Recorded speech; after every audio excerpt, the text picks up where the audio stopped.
Hi, my name is Natalie Studley, and this is my recording for AMU's class regarding higher education. So, for many students, the opportunity to choose a path in higher education is no longer a simple decision. For myself, I had changed my decision a few times, starting off as a special ed major and then switching impulsively to Spanish and Latin American studies. So some decisions are hard between attending a traditional four-year university or not attending college at all. Universities are limited to the majors they offer, as well as the different education styles and formats. All of these options include online and on-campus programs, public and private institutions, nonprofit and for-profit colleges, and of course the religious or secular campuses. Each of these options have different benefits to offer students, such as those related to cost, accessibility, and of course student support and educational goals. So one big challenge in higher education is the growth of online learning. Online learning is a huge game changer and an advantage to those who work long hours, have a family, or maybe the students want to attend a certain college that is states away, or maybe even in another country.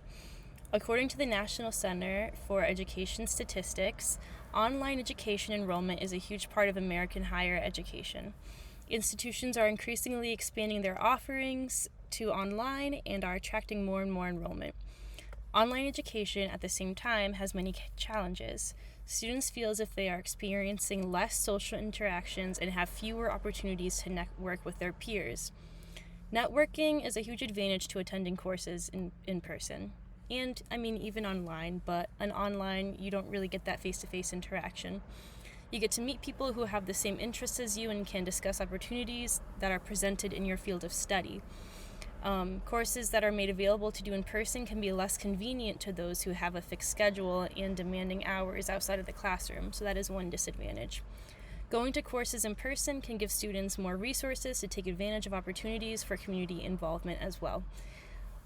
Organizational structure is a huge difference between public, private, and for-profit institutions. Public institutions receive funding from the state governments and are able to offer lower tuition rates for those students who reside in the state.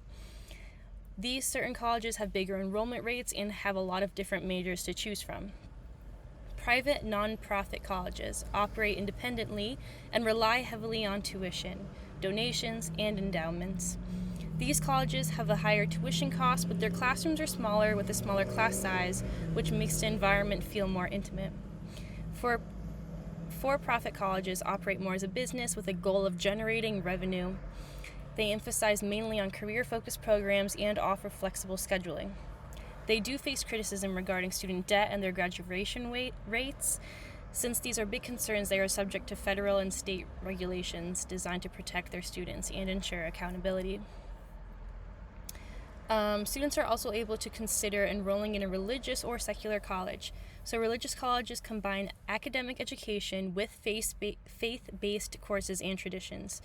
These values are radiated throughout the campus and are a huge basis to their campus. In secular institutions, they do not operate with religious affiliation, and they are more academic-oriented as well as have specific research goals.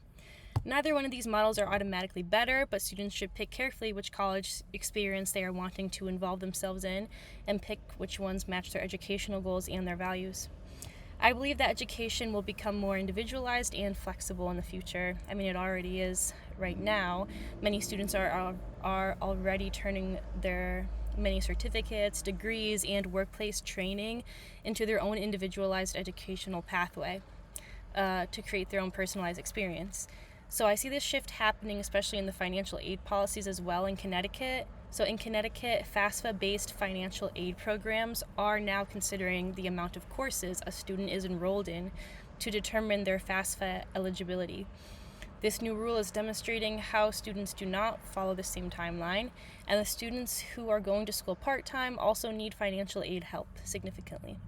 I believe the future of higher education will likely focus less on one standard path and more meeting individual needs. Thank you.